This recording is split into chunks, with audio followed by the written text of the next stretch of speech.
com muita honra, eu recebo os painelistas nessa noite, né? Vou apresentar um por um e depois a gente já começa para as discussões práticas. Vou começar pelo doutor Gustavo Normanton Delbin. Doutor Delbin, que conselheiro atualmente, né, do Instituto Brasileiro de Direito Esportivo, foi o seu presidente, né? Me antecedeu na presidência do IBDD, é um grande amigo, um profissional bastante respeitado, uma grande referência na área e hoje atua mais especificamente na qualidade de vice-presidente, né, de registros e transferências da Federação Paulista de Futebol. Delbin, agradeço a sua participação. No início da atividade, você terá a oportunidade de iniciar a sua fala e fazer os devidos cumprimentos, mas quero agradecer muito, e em seu nome, na sua pessoa, obviamente, agradecer a participação, né, da Federação Paulista de Futebol e, portanto, em termos institucionais. Desde logo, pedindo que transmita nosso abraço do IBDD e meu pessoalmente ao presidente Reinaldo e a todos aqueles que fazem a história da Federação Paulista de Futebol.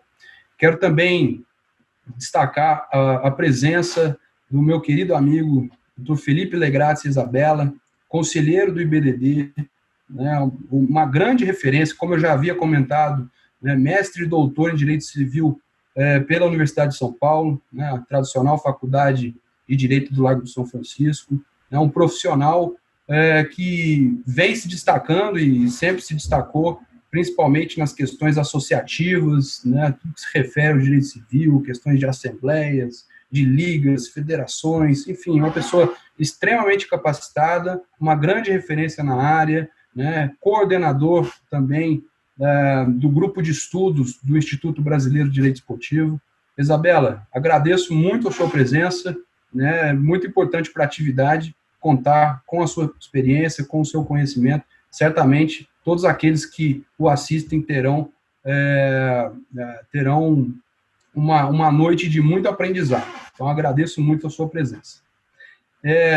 Cumprimentar a minha querida amiga, né, diretora do Instituto Brasileiro de Direito Desportivo, né, advogada notável, combativa, doutora Luciana Lopes da Costa, que dentre muitas de suas atribuições, competências, qualidades, né, se destaca na condução dos assuntos disciplinares, principalmente envolvendo a dopagem, no direito do trabalho, enfim, uma pessoa extremamente atuante, uma grande amiga, e a quem eu agradeço muito a presença, né? E, além de tudo isso, uma pessoa que me debutou, vou dizer assim, nas lives, né? Recentemente participei de uma live, foi a minha primeira vez, e um aprendizado tecnológico para mim.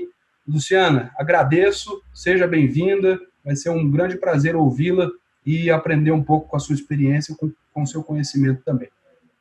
Quero cumprimentar o meu querido amigo, um dos grandes gestores que o esporte brasileiro tem, né, e eu estou falando especificamente da Confederação Brasileira de Voleibol, né, uma grande referência, não só na qualidade de gestor, mas de atleta, treinador, que é o nosso querido amigo Radamés Latari, né? O Radamés dispensa apresentações, né, dispensa comentários, uma pessoa por quem tenho realmente uma grande admiração, não tenho problema nenhum em fazê-lo publicamente, né? Então, Radamés, agradeço a sua participação, embora nós estejamos em períodos de isolamento, né, nós sabemos que as suas atribuições são muitas, a sua agenda é atribulada, e arrumar esse tempinho para falar um pouco conosco, né, sobre esses impactos do coronavírus nas atividades esportivas e principalmente nas competições esportivas. E quando eu falo em competição esportiva,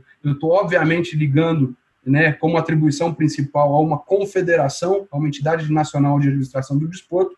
A sua participação é fundamental para que a gente possa discutir a fundo, né, com profundidade e com muita eficiência e excelência esse assunto da noite de hoje. Então, muito obrigado por sua presença, seja muito bem-vindo, você já é da família IBDD. Agradeço. E, por fim, apresentar também o querido amigo também. Vocês notam que eu só falo de amigos, né? Porque se não é amigo, não participo, não é isso? Estou brincando, isso aí logicamente que o mundo do direito esportivo, assim como o mundo esportivo, ele é muito pequeno, né? Então nós estamos sim rodeados de amigos, rodeados de pessoas boas, capacitadas e que jogam um papel extremamente importante naquilo que fazem, né? E eu posso me dirigir assim ao Dr. Luciano Ostins, que além de conselheiro do IBDD, né, um grande profissional da área, com uma atuação vasta no direito desportivo, hoje ocupa uma das funções mais importantes no esporte brasileiro, que é a diretoria jurídica do Comitê Olímpico do Brasil. Então, Luciano, agradeço muito a sua presença, o seu conhecimento, a sua experiência, sobretudo nesse âmbito do Sistema Nacional do Desporto. Ela vem justamente em linha com a necessidade de debate desse tema, né? O Luciano, para quem não sabe, antes de assumir a diretoria jurídica do Comitê Olímpico do Brasil, foi, inclusive, presidente do Tribunal de Justiça Desportiva Antidopagem, né? Então, conta também com uma vasta experiência nesse campo de atuação. Senhores, agradeço muito, né? Vamos dar início à nossa atividade e até porque todos estão aguardando com muita ansiedade, né? Beber dessa água do saber, como dizem por aí. Então, eu vou começar. Vamos assumir um caráter de debate, né? Eu tenho algumas perguntas e já me antecipando aqui ao público, a quem eu agradeço a presença, né? Que na medida do possível nós vamos acompanhando os questionamentos e os questionamentos vão sendo respondidos pelos nossos painelistas, tá? Então vamos começar aqui com algumas perguntas que eu evidentemente já preparei e depois a gente passa para essa interação importante do público presente. Eu vou começar com a doutora Luciana Lopes da Costa, né? A Luciana, que, como eu disse, tem uma vasta experiência no esporte, principalmente na qualidade de advogada. E, Luciana, na sua experiência, né, no seu conhecimento, na sua perspectiva, né, se essa pandemia causada pelo coronavírus, né, pudesse ser medida em algum tipo de escala, como é que você classificaria, né, os impactos dessa pandemia no esporte, principalmente no esporte regional, estadual, que é onde você está, do Rio de Janeiro? Boa noite. Doutor Leonardo, muito obrigada pelo convite. Agradeço, é uma honra dividir aqui esse painel com meus amigos, com Radamés, que eu não conhecia, muito prazer. É uma oportunidade única, acho que para todo mundo, e é muito bom levar nesse momento o conhecimento para quem está aí com essa sede realmente de saber. Bem, parabenizo também a ASP, né, e o IBDD pela iniciativa. Acho que será a primeira de muitas que virão por aí. Bem, se nós fôssemos escalonar os impactos do coronavírus, pelo menos no futebol do Rio de Janeiro, acho que não seria diferente de nenhum impacto aí no esporte mundial, né? Os outros meus pares poderão falar também melhor sobre isso, mas particularmente aqui no Rio de Janeiro, nós tivemos diretamente um impacto, nós temos aí impactos desportivos, impactos financeiros e econômicos e, consequentemente, impactos trabalhistas. Aqui no Rio, o impacto desportivo, especificamente no futebol, que é onde eu mais milito, não posso falar dos outros esportes. Então, aqui, especificamente no futebol, nós tivemos 11 competições canceladas. 11 competições canceladas, 4 competições que ainda estão incertas, se vão, são ainda incerteza, e 2 competições suspensas. Já de plano, essas 11 competições canceladas, elas significam 500 partidas a menos. Né? Então, 500 partidas a menos, se você considerar pelo menos 4 árbitros, olha a quantidade, não estou nem falando de atleta, comissão técnica e todo o entorno, todo o sistema ali que gira, todo o ecossistema que gira em torno de uma partida de futebol, mas se a gente considerar os árbitros, nós temos aí 2.000, né? São 2.000 atuações a menos. Então, esse impacto desportivo e financeiro e econômico, acredito que seja um impacto bem grande, e se a gente fosse escalonar, acho que escalonaríamos aí no máximo que uma escala permitiria. Os impactos trabalhistas, nós temos aí a redução de mais de 2.000 oportunidades de trabalho, né? Inatividades, aqui no Rio nós temos 300 árbitros no quadro de arbitragem, Então, já são 300 árbitros que estão sem oportunidade nenhuma de trabalhar. Lembrando que, diferente dos atletas e diferente da comissão técnica, eles não possuem vínculo empregatício, porque a Lei Pelé assim o fez, eles não têm vínculo com ninguém, seja com a entidade de administração, seja com a entidade de prática. Então, acredito que esses sejam os principais impactos e a enxurrada o assolamento aí de problemas trabalhistas que advirão, com certeza, advirão dessa ou suspensão ou paralisação temporária, férias, uns suspendem, outros paralisam, enfim. Acredito que aqui no futebol do Rio, esse impacto imediatamente são esses os impactos que a gente vislumbra, sem falar no futebol feminino, que eu também não vou nem entrar nesse ponto, né? Porque imagina, se para o futebol masculino e para a base, eles já vão sofrer um impacto pesado, o futebol feminino, que estava começando a caminhar, sofrerá, consequentemente, um impacto muito maior.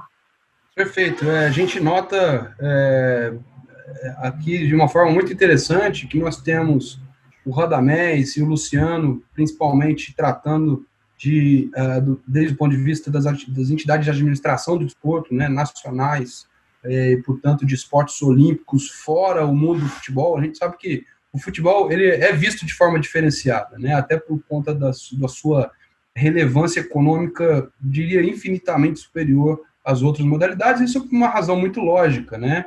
E quando a gente fala de futebol, a gente fala muito do impacto econômico nessa atividade, né? E, de forma interessante, assim como a doutora Luciana está falando, o doutor Delbin também tem, né, uma experiência nesse sentido. Na qualidade de vice-presidente da Federação Paulista de Futebol, vive, né, a realidade de um campeonato estadual e, portanto, de consequências estaduais que, às vezes, muito se diferem das consequências nacionais, né, vivenciadas pelas entidades nacionais de administração do esporte, no caso do futebol, pela CBF. E aí eu já vou perguntar ao Delbin sobre o Campeonato Paulista, ou de uma forma geral, né, melhor dizendo, sobre os campeonatos em geral, organizados ou chancelados pela Federação Paulista de Futebol, né? A pergunta que todo mundo quer saber, né, e quer que seja respondida. Esses campeonatos, eles vão acontecer? Como é que isso está sendo tratado, né? E principalmente, caso eles não voltem a acontecer, e é uma possibilidade, a gente sabe, né? E claro que não por responsabilidade da própria federação, mas de todo o cenário pandêmico vivenciado, caso esses estaduais não voltem, né? Teríamos uma série de consequências em termos de ranqueamento, participação em Copa do Brasil, Campeonato Brasileiro de Série D, critérios de classificação, acesso, descenso. Como é que isso seria resolvido, né? Nós vemos um problema gigantesco para ser resolvido e está nas mãos da federação, e no caso da Federação Paulista de Futebol, para resolução. Nesse sentido, qual é a sua opinião sobre esse tema, sobre essas consequências?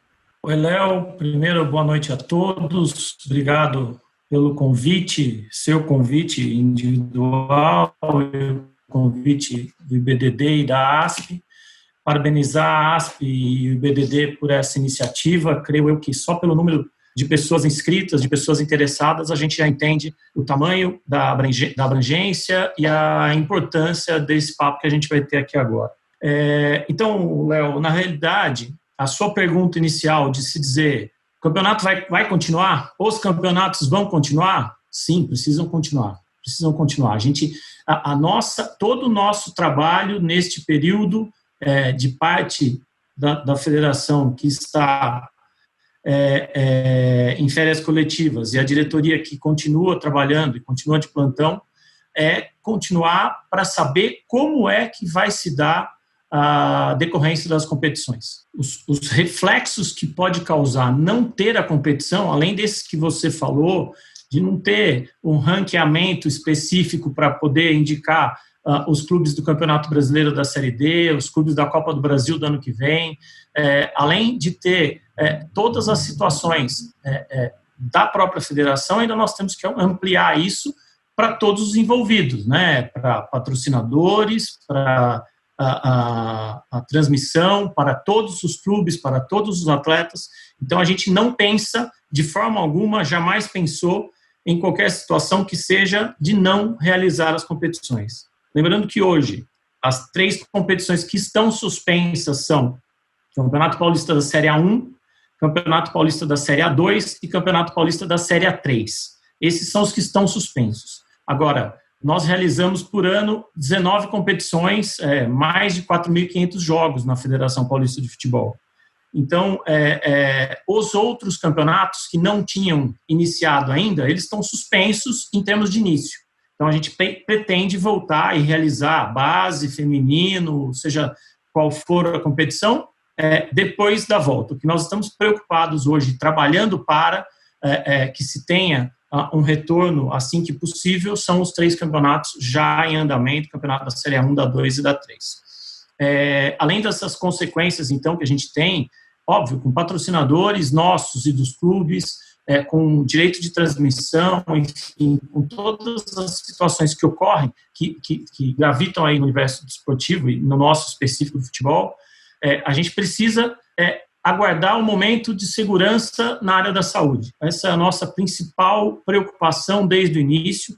A preocupação de se ter paralisado as competições também foi por isso. A gente teve, a partir do momento que se teve a pandemia decretada, a gente juntou com as equipes em cada uma das competições, os 16 da Série A1, os 16 da Série A2, os 16 da Série A3, e decidimos que, quase por unanimidade, 1 ou 2 clubes só que não quiseram, da Série A1 todos, então de forma unânime, mas alguns que disseram que gostariam de continuar, mas assim, quase de forma unânime, 98% da nossa coletividade decidiu pela suspensão justamente pela questão da saúde, justamente pela preocupação com as pessoas envolvidas, árbitros, pessoal administrativo, atletas, evidentemente, e comissões técnicas. Então, esta foi a nossa preocupação e é também a nossa preocupação para o retorno. É criar um protocolo para poder retornar bem e com segurança. Então, acho que a gente vai falar isso no decorrer aí do nosso webinar. Estou aqui para responder e para ajudar aquilo que você quiser aí e poder falar sobre esse assunto, mas acredito que para uma fala inicial, essa é a nossa situação. Vamos continuar assim na medida que puder. A partir do momento que a gente puder continuar, a gente vai. A partir do momento que tiver segurança, a gente vai fazer isso. Perfeito. Como eu sempre comento nas aulas, nas palestras, todas as oportunidades que eu tenho de me manifestar, as competições esportivas, né, na minha opinião, são o cerne, a razão de ser do próprio esporte, claro, do esporte de rendimento, obviamente, né? E quando nós temos uma paralisação, um cancelamento, adiamento de competições esportivas, nós estamos com o maior desafio de toda a atividade esportiva, né? E que envolve, inclusive, questões de calendário, e como ele é o cerne de toda a questão, né? É o fato gerador, vou colocar isso entre aspas, de toda e qualquer receita, toda e qualquer consequência, né, que se busca atender, né, com relação a essas peculiaridades. E essas paralisações, esses cancelamentos, eles têm uma certa peculiaridade conforme nós estamos falando de futebol, né, ou outras modalidades esportivas, ou entidades de administração do desporto, ou ligas, né, e principalmente aí no que se refere às ligas esportivas, e com ligas esportivas a gente pode exemplificar o basquete, no próprio futsal, os impactos também são sentidos, também são bastante relevantes, né? Acho que nesse âmbito, nesse contexto, quem pode nos ajudar um pouco com um direcionamento, com uma orientação, é o Felipe Isabella, né, que inclusive tem uma atuação na qualidade de assessor jurídico da Liga Nacional de Futsal e que passou, né, recentemente por essas questões, com todas as dificuldades e desafios que são peculiares a esse período pandêmico. Felipe, se você puder comentar um pouco conosco, né, as consequências disso, quais são as dificuldades, os desafios e, principalmente, quais foram as condutas e atos perpetrados no sentido de se buscar uma solução, seria muito interessante para o nosso debate. Oi, Léo. Oficialmente, boa noite. Obrigado pelo convite, agradecer à ASP na pessoa do seu presidente, né, Dr. Renato Cury, e seu diretor cultural, Dr. André Garcia, que mantém essa parceria com o IBDD de sempre realizar os eventos, e agora eventos virtuais. É importante, o direito desportivo está nesse contexto da advocacia paulista e agora pela internet, a advocacia brasileira, né, gente do Brasil inteiro nos acompanhando. Luciano, Radamés, Gustavo, também um abraço, prazer dividir com vocês aqui algumas experiências. Bom, a gente chega quando a gente trata em competições esportivas, quando a gente chega nessa situação da pandemia que parou o país praticamente, a gente entra naquele último artigo que tem todo o regulamento, em todo o estatuto, que fala assim, os casos omissos serão resolvidos por assembleia, por comissão, por resolução, porque é uma situação completamente inusitada e que nunca, aqui no Brasil, nunca passamos por nada parecido com relação a isso, e cada modalidade, cada competição está tentando achar uma forma de continuar nos casos das que tiveram que ser paralisadas e das que ainda não começaram de ver quando, que data, como, em quais condições, e tentar dar suporte aos clubes que estavam preparados para começar a competição, e os clubes tentando conversar e dar o suporte aos atletas que estavam se preparando para essa competição. Então, é um desafio muito grande dos gestores, dos advogados dos clubes, dos advogados dos atletas, né, dos advogados ligados a sindicato, aos stakeholders, que a gente chama, né, os patrocinadores, a pessoal ligado à arbitragem, enfim. Então, a grande questão é que saída que nós vamos dar para esses campeonatos, né? Falando um pouco da experiência do futsal, que você mencionou, o pessoal começou a reclamar e a gente falou assim, calma, gente, nós estamos numa situação, né, no caso do futsal, até um pouco confortável dentro do caos que se instalou, porque a nossa competição ainda não começou, né?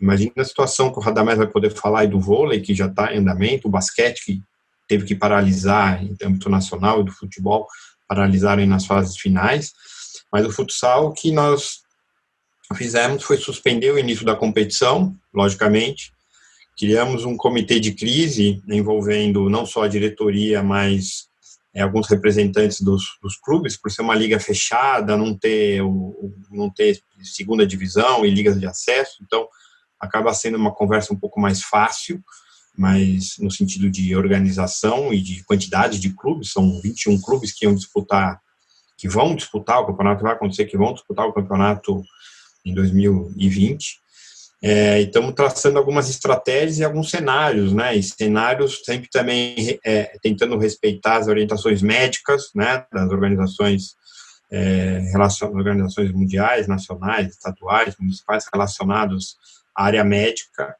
quanto à realização de atividades físicas e de eventos. Então, um cenário pessimista, cenário otimista, cenário mediano, vamos dizer assim, para dar início à competição. Então, os clubes pedem sempre que vão precisar de 15 a 20 dias antes para fazer uma mini pré-temporada, para os atletas poderem se participar, poderem treinar, se preparar, até para que não haja nenhuma grave contusão, né, no início de competição, alguém não preparado resolve começar do nada e tem o risco de ter até uma grande contusão. A questão dos ginásios, né, se tratar de uma modalidade que se joga em ginásios fechados, a gente tem visto, conversando com as cidades que participam, que cada clube de uma cidade dentro do país todo, a gente sabe que a gente vai ter uma dificuldade imensa de abrir os portões para os públicos, que é uma facada no coração do esporte. Acho que em qualquer modalidade, fazer uma competição sem público é muito difícil, né? A gente perde a emoção, perde até em determinados momentos o sentido, mas agora eu acredito que não realizar a competição seria muito pior do que realizá-la com eventuais portões fechados, né? Mas um ginásio, uma aglomeração, sem muita circulação de ar, não é igual no campo de futebol, tem tudo aberto. Estamos também dentro dessa comitê em contato com os patrocinadores, que são os investidores, são os principais as empresas que aportam dinheiro na competição e também querem um retorno da competição, então estamos tendo uma relação muito clara e transparente com eles, no sentido de mostrar que a competição vai acontecer, que é passageiro e, eventualmente, nós vamos ter que conversar com outras formas de exposição, de retorno, e já pensando também na competição de 2021, porque quem acha que, assim que for liberado os campeonatos, a crise vai passar, vai estar muito enganado, porque se a gente vai ter um problema agora em 2020, em 2021 essa onda vai estar, essa onda de crise, vamos dizer assim, vamos estar todo mundo, acredito que vão estar liberadas as competições, as atividades físicas, mas a crise econômica que vai assolar o país vai afetar o esporte de uma maneira geral. Então nós temos que pensar na competição de 2020 e na de 2021, né? Então quando a gente trata com os clubes, com os atletas e com esses parceiros, de que, por mais que algumas entidades tenham reserva financeira, e a Liga Futsal tem uma reserva financeira para poder ajudar os clubes a minimizar esse impacto, e tem que estar ciente que em 2021 também tem competição, e a competição tem que dar uma forma de acontecer. E o outro ponto importante também é, em conversa com os clubes, tentar, cada clube tem o seu departamento jurídico, claro, mas tentar que tenha uma solução acordada com os atletas no sentido de remuneração, de compensação, de férias de licença remuneradas, enfim, a gente tem feito um acompanhamento junto com os clubes também para saber a realidade de cada um. Até alguns clubes tiveram os seus ginásios cedidos para hospitais de campanha, né? Então também na hora que tiver a retomada a gente vai ter dificuldade quais equipamentos esportivos em quais cidades que vão estar liberadas, até nesse aspecto a gente vai ter alguma dificuldade, mas acho que esses são os primeiros pontos, né? A gente tem se reunido entre cada área, comunicação, jurídico, marketing, e a última área que eu acabei esquecendo é a área técnica. Isso vai ser um prejuízo técnico grande para a competição, uma competição desenhada para durar 7, 8 meses, com todos jogando contra todos, um formato que a gente já tinha, já um formato já histórico da Liga, e depois um play-off. Então, até a ideia, como vai ser uma competição mais reduzida, também para diminuir o custo das equipes que acabam tendo que arcar com as viagens interestaduais. Vamos ter que mexer no regulamento, isso vai passar juridicamente por uma nova assembleia virtual, para aprovar a alteração de regulamento que já estava aprovado, né, remodificação de tabela dentro das datas possíveis, e aí, pensa em Liga, a gente tem que juntar a tabela da Liga com a tabela das federações, que estão tendo os mesmos problemas, com a tabela da Confederação. Esse ano tem o Mundial FIFA de Futsal, que ainda não está oficialmente cancelado, pela resolução da FIFA que saiu essa semana, até o final de abril, comecinho de maio, para decidir se vai acontecer o Mundial ou não, que é na Lituânia esse ano, previsto para setembro. Então tem as datas FIFA que o campeonato teria que parar, enfim. A gente está fazendo uma lição de casa em cada uma das suas áreas e fazendo acompanhamento semanal da evolução de cada uma delas. Perfeito, agradeço, Felipe. E você comentou, né, sobre os impactos e os efeitos das competições, principalmente atingindo o ano de 2021, e eu não posso deixar de entender isso também, né, em termos de relevância e impacto, no âmbito olímpico, né? Quando nós estamos falando, né, de impactos de cancelamento ou adiamento de competições e de uma postergação desse momento atual para o ano de 2021, né, e que muda todo o calendário nacional ou mundial, eu não poderia deixar de pensar diretamente na situação do Comitê Olímpico do Brasil e principalmente a partir do impacto causado pelo adiamento do maior evento esportivo de todos os tempos, que são os Jogos Olímpicos e os Jogos Paralímpicos, né, neste caso de Tóquio 2020. Né? Então, eu já vou me dirigir então ao Luciano Ostins, diretor jurídico do Comitê Olímpico do Brasil, nosso conselheiro do IBDD, para que ele possa comentar, principalmente, como é que o COB, né, está lidando, neste momento, com o adiamento dos Jogos Olímpicos de Tóquio, né, que foi, obviamente, uma medida necessária, mas, como toda medida, tem os seus efeitos, né, os seus efeitos que muitas vezes são efeitos que impactam economicamente os protagonistas, os stakeholders, dentre eles o próprio Comitê Olímpico do Brasil. Então, Luciano, como é que o COB está lidando com esse adiamento? E depois disso, já emendando uma segunda pergunta, como é que o COB, quais são os impactos, né, para a gestão do COB, gestão administrativa, finalística, causados por essa pandemia? Boa noite. Boa noite, Léo. Boa noite a todos os ouvintes. Gostaria de cumprimentar os demais membros aqui desse seminário virtual, Delbin, Isabela, Luciana, o Radamés. Dizer que é uma satisfação, queria agradecer à ASP e ao IBDD, que de forma pioneira estão promovendo esse evento. Eu acho que isso apenas consolida aí a importância da ASP na advocacia paulistana e brasileira, e principalmente o IBDD, Instituto Brasileiro de Direito Desportivo, que foi a primeira iniciativa de agregar pessoas e operadores do direito desportivo para a gente começar a discutir esse tema tão importante e que hoje aí palpita de uma forma tão relevante nesse nosso universo. E já respondendo o seu questionamento, eu diria que para o movimento olímpico, para o esporte como um todo, obviamente, isso foi muito impactante, né?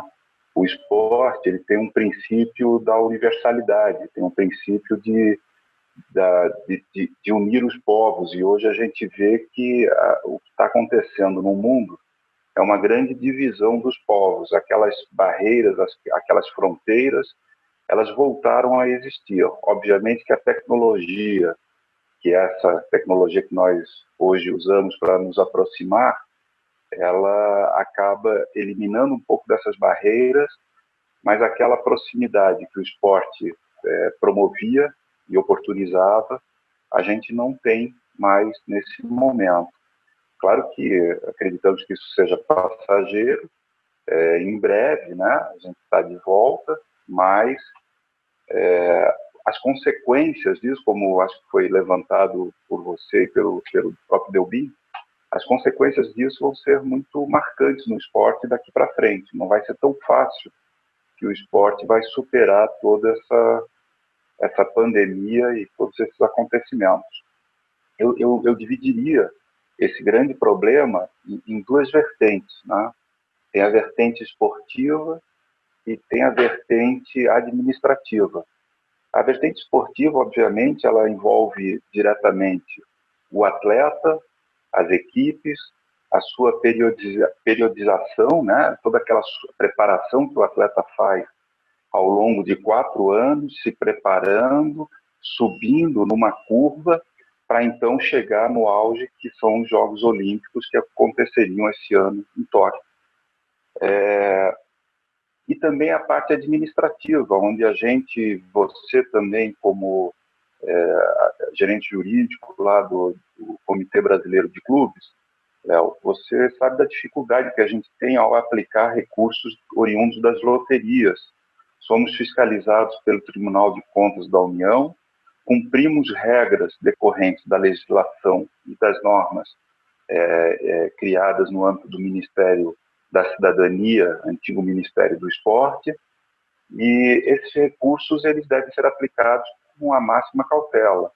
Então, tudo isso impacta, como eu falei, tanto do ponto de vista esportivo quanto do ponto de vista administrativo, com esse viés dos recursos oriundos das loterias. Mas não só isso, o próprio adiamento dos Jogos Olímpicos, acredito eu, vai fazer com que nós tenhamos aí uma retração dos patrocínios, né? Nós temos também um ciclo, não só esse ciclo em que o atleta se prepara, mas também de patrocínios onde diversas empresas elas fazem os investimentos visando a grande competição que são os Jogos Olímpicos a cada 4 anos. E nesse caso nós tivemos aí uma extensão desse período e vamos ter que entender como isso irá impactar no médio, no curto e no longo prazo o esporte olímpico brasileiro. quando a gente estuda direito desportivo, a gente está habituado a falar de transferências de jogadores, né, de contrato especial de trabalho desportivo, quando muito as questões relacionadas ao contrato de patrocínio, direitos de TV, sobretudo no que se refere às consequências oriundas de um chamado direito de arena. Enfim, essas são as questões regulares, né, que nós geralmente estamos habituados a enfrentar. E existe, como você comentou e mencionou muito bem, uma parcela extremamente importante do direito desportivo, que é um legítimo direito público no desporto, né? Hoje, as grandes confederações e as pequenas confederações, enfim, o Sistema Nacional do Desporto, em sua grande maioria, depende, em larga medida, né, da descentralização e da execução desses recursos públicos, geralmente oriundos das loterias ou da própria lei de incentivo ao esporte, seja ela de âmbito federal ou, né, nos vários estados brasileiros e até municípios. E isso nos traz, né, uma preocupação nesse sentido, porque, evidentemente, quando nós estamos tratando de direito público no desporto, nós estamos tratando de uma forma muito mais restritiva, né, em termos de hermenêutica, em termos de interpretação, daquilo que o gestor pode fazer, né, e muitas vezes as lacunas legais, elas pouco ajudam, né, a essas entidades. E isso traz como consequência um desafio muito grande em situações comuns, regulares. Imaginem os senhores quando essas consequências vêm no momento de pandemia, né, e, portanto, num cenário de anormalidade. E aí, realmente, tenho que concordar com esse desafio que nós temos no dia a dia dessas instituições que, basicamente, de forma preponderante, atuam manejando esses recursos públicos no esporte, né? E em linha com essa questão das consequências dos cancelamentos, né? Enquanto o nosso querido Radamés não volta, ele teve um problema aqui na conexão, eu vou voltar com o Delbin, que, além de vice-presidente da Federação Paulista de Futebol, né, ocupa o cargo de presidente do Conselho Fiscal do Comitê Paralímpico Brasileiro. Se eu não estou equivocado, Delbin, se eu estiver equivocado, você me corrija, né? E diante desse cenário e na sua experiência, até como assíduo conhecedor e participante na qualidade de torcedor também dos Jogos Olímpicos e Paralímpicos, né?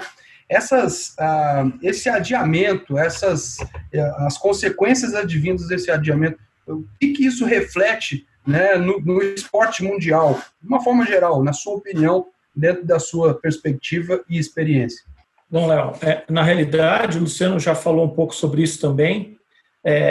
Ele tem reflexo esportivo e administrativo direto em todas as modalidades, porque você tem, só para se ter uma ideia, você tinha hoje uma relação, uma seleção de atletas ranqueados aptos a disputar os Jogos Olímpicos ou Jogos Paralímpicos numa modalidade e que, eventualmente, o ano que vem não vão poder participar ou não vão conseguir participar, enfim. Existem situações que teriam que ser decididas em cada uma das modalidades para eleger o atleta que vai participar disso. Inclusive, Luciano, se você quiser falar também em cima disso na mesma situação, acho que é importante a gente debater sobre isso. Então, acho que a principal situação, Léo, é essa. Em termos de atletas, quem será elegível para disputar os Jogos Olímpicos ou Paralímpicos no ano que vem, sendo que os classificados, alguns classificados, outros que ainda nem se classificaram, porque alguns campeonatos sequer mundiais ou classificatórios sequer foram realizados.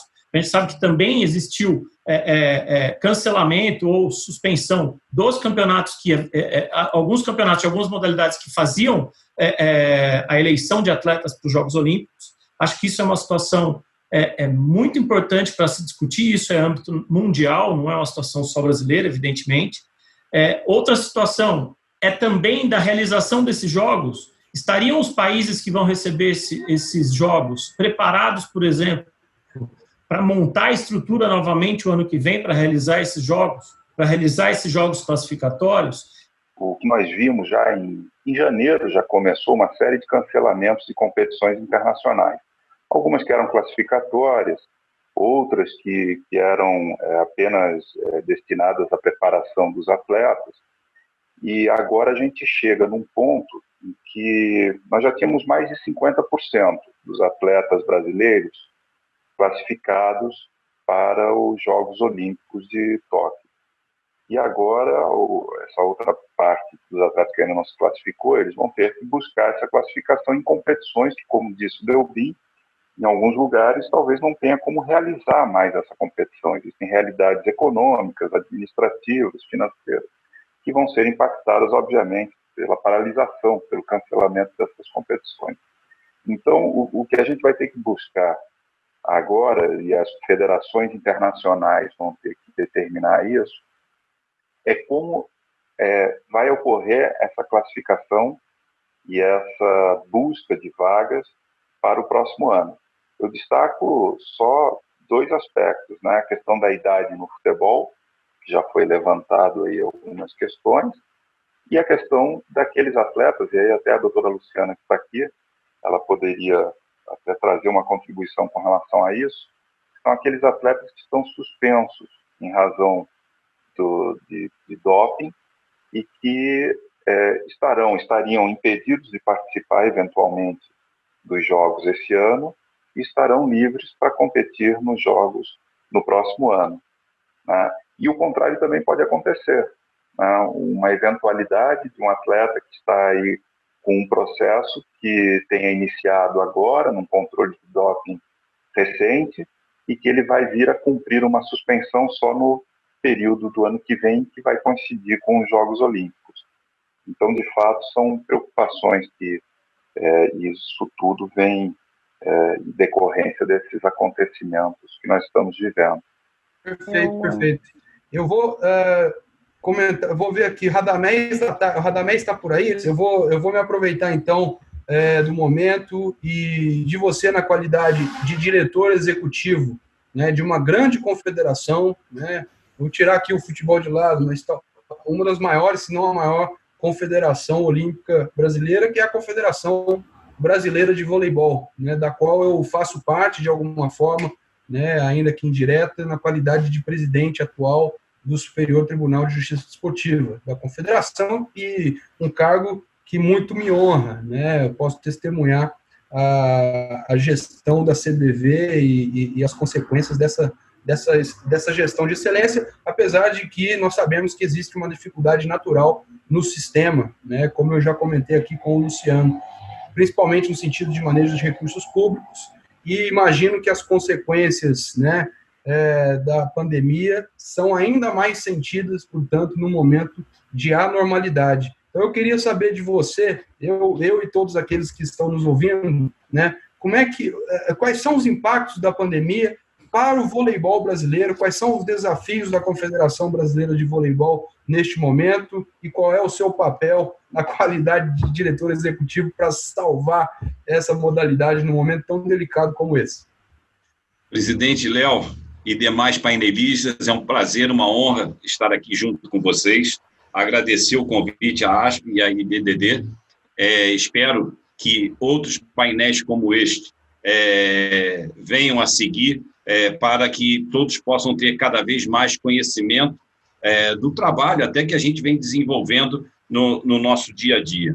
O impacto é muito grande em todos os sentidos, porque as confederações, a primeira coisa importante que aí quem deve perder todos os cabelos que ainda lhe restam vai ser o Luciano, porque todas as confederações precisam, nesse início de ano, fazer as suas assembleias, fazer as suas certificações, para que ele possa dar entrada, tanto no Ministério quanto nos seus patrocinadores, para liberação de verbas, uma série de fatores. Então, isso aí já foi um entrave para todo mundo.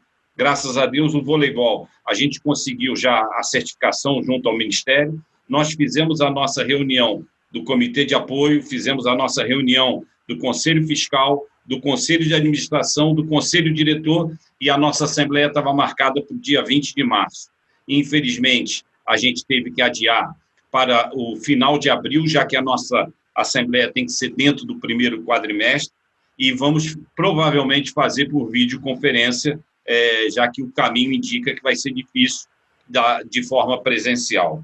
Mas nós, o nosso calendário foi totalmente atropelado, porque, ao contrário da maioria das modalidades esportivas, inclusive o futebol, nós seguimos o calendário internacional. Então, o voleibol tem o seu período de clubes, que vai de 15 de outubro a 15 de maio, e de 15 de maio a 15 de outubro nós temos o período das seleções. Então, todas as competições internacionais acontecem nesse período no voleibol de quadra. No voleibol de praia, já acontece ao longo de todo o ano. Então, nós tínhamos as nossas Superligas, que são as nossas principais competições. Então, na Superliga A feminina, nós demos por encerrada e respeitamos, não declaramos ninguém vencedora da competição e mantivemos só para efeitos de outras competições, de classificação para outras competições. A gente manteve a classificação da fase classificatória, já que a gente não teve o play-off final. Na Superliga Feminina B e na Superliga Masculina B, a gente também deu por encerrada, respeitando a classificação da fase classificatória, e no dia 20 de abril a gente vai fazer uma reunião com o pessoal da Superliga A masculina para ver se a gente prossegue ou não a competição. Por que alguns optaram já por encerrar? Porque os contratos dos atletas de voleibol se encerram, alguns no dia 30 de abril, outros no dia 30 de maio, e já se verificou que será muito difícil você ter a continuação dessas competições. Então, em termos de calendário para os clubes, foi muito ruim. Em termos de calendário para as nossas seleções, foi péssimo, porque a gente tinha, antes dos Jogos Olímpicos, a gente tinha uma programação que seria a Liga das Nações. Então, a gente já tinha sido fechado o contrato com 4 sedes que iam ter essas despesas. Então, a gente teve as despesas, a gente tem a perda da bilheteria, vários fatores que atrapalham as nossas seleções e, principalmente, pelo lado técnico, né? Já que todo o trabalho foi feito de 4 anos visando os Jogos Olímpicos. Alguns atletas, às vezes, têm um pouquinho mais de idade e às vezes, esse 1 ano a mais pode atrapalhar a pretensão de alguns chegar até lá. Então, são detalhes técnicos que também atrapalham. Na praia, nós temos uma situação que nossos atletas não pertencem a nenhum clube e eles vivem das premiações. Então, a partir do momento que não existem as competições, esses atletas estão numa situação muito difícil. Então, nós estamos realizando reuniões com os atletas, realizando reuniões internas em home office com todos os setores da CBV para ver que tipo de ajuda a gente pode dar para essa categoria de atletas de vôlei de praia. E nós temos diversos problemas com os nossos patrocinadores, porque algumas entregas não foram feitas, alguns entendem e aceitam uma permuta por alguma competição futura, outros, o contrato era para um ciclo olímpico que era de 4 anos, e agora vai iniciar um novo ciclo olímpico em que vão ter 2 Olimpíadas. Então, alguns querem uma prorrogação de 1 ano, e aí você fala, é justo querer uma prorrogação de 1 ano, mas também é justo para a gente fazer o contrato com alguém que queira pegar o ciclo todo. Então, são vários fatores que a gente precisa administrar, e nós estamos fazendo uma série de estudos, estamos constantemente em estudos para ver de que forma a gente pode sanar todos esses problemas. E a gente sabe que em tudo isso ainda existe um efeito cascata, porque se o Ministério do Esporte não repassar suas verbas, se as loterias não repassarem as verbas para o COB, o COB hoje é o maior financiador do esporte brasileiro. Se o COB não ajudasse as inúmeras confederações, Luciano pode até me corrigir, mas acho que são 35 confederações que o COB ajuda, e eu estou falando do voleibol, que teoricamente ainda é um pouco privilegiada em relação às demais olímpicas, né?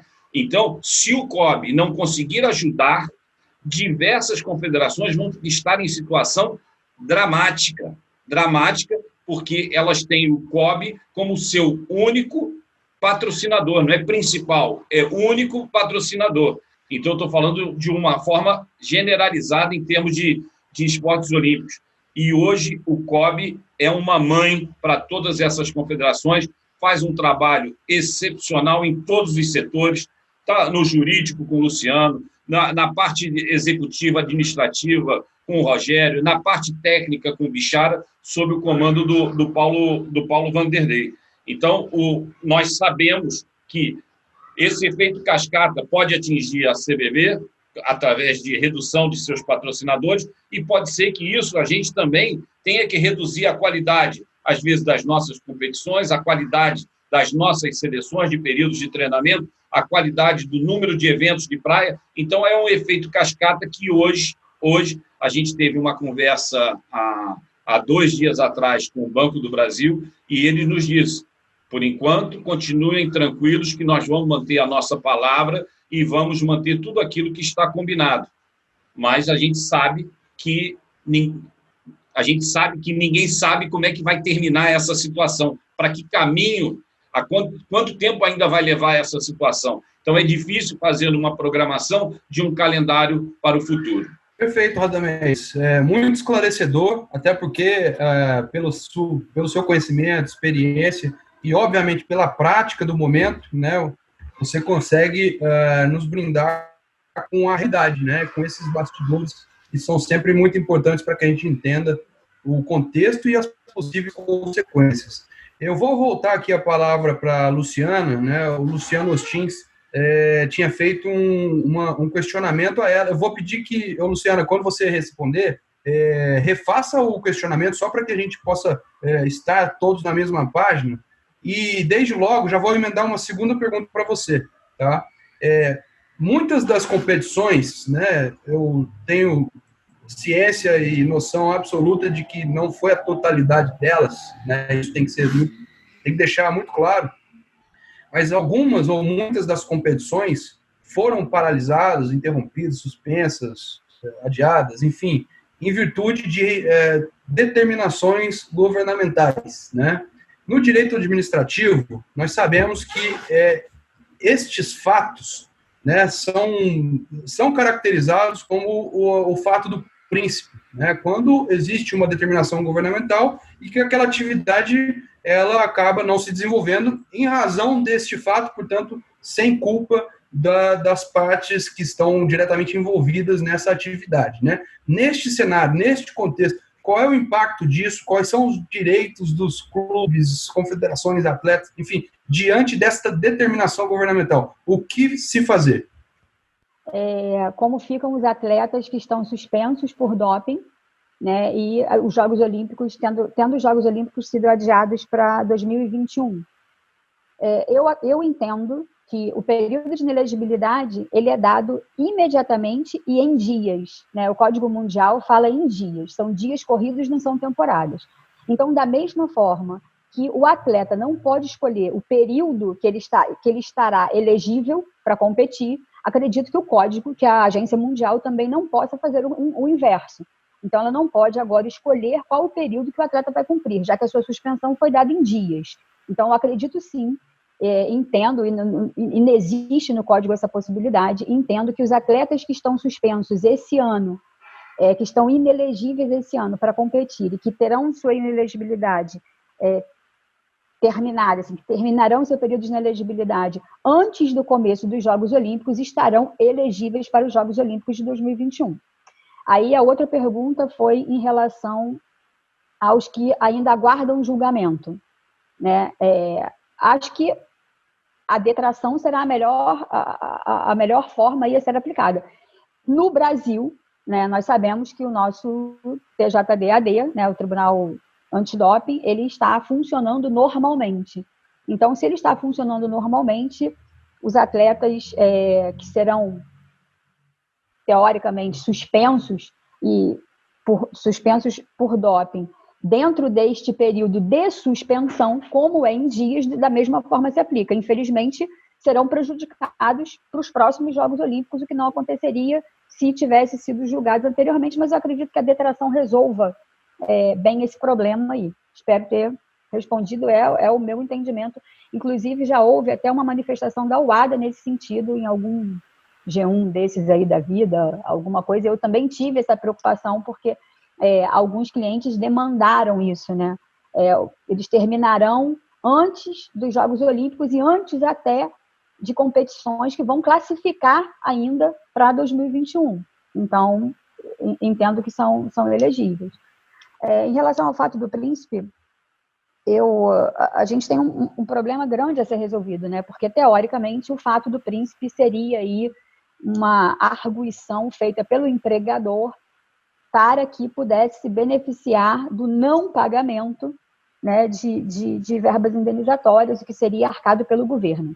Antes de ontem, numa live com o Dr. Ricardo Miguel, a gente até discutia isso, e o entendimento dele, e o meu também, não sei dos nossos pares aqui, é que, neste momento, esse fato, como o Gustavo falou, nós nunca vivemos essa situação, né? Então, existiu primeiro o motivo de força maior, e outro meio não foi inexigibilidade de conduta diversa. O governo não poderia tomar outra medida a não ser a suspensão de algumas atividades, e dentro dessas atividades encontra-se aí as atividades esportivas.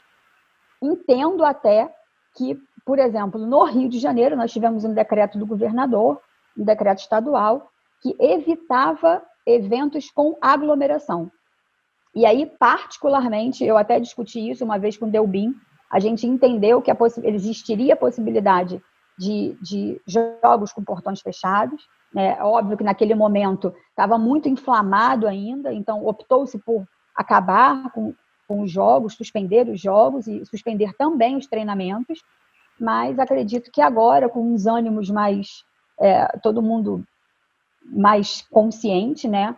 O presidente da Federação aqui do Rio de Janeiro, da Federação de Futebol do Rio, tem pós-graduação em infectologia, então está preparando protocolos para esse retorno, com todos os cuidados médicos que os treinamentos requerem, porque o problema era a aglomeração. Inclusive, eles estão fazendo testes, aí serão disponibilizados 600 testes para o futebol carioca, para saber, os atletas estão sendo monitorados, os atletas e as famílias, né, que convivem com eles, para esse retorno. Então, eu acredito, Léo, que alegar fato do príncipe nesse momento seria oportunismo, né, porque outra conduta não poderia se exigir das autoridades, a não ser o encerramento, a suspensão das atividades. Boa reflexão, agradeço, Lu.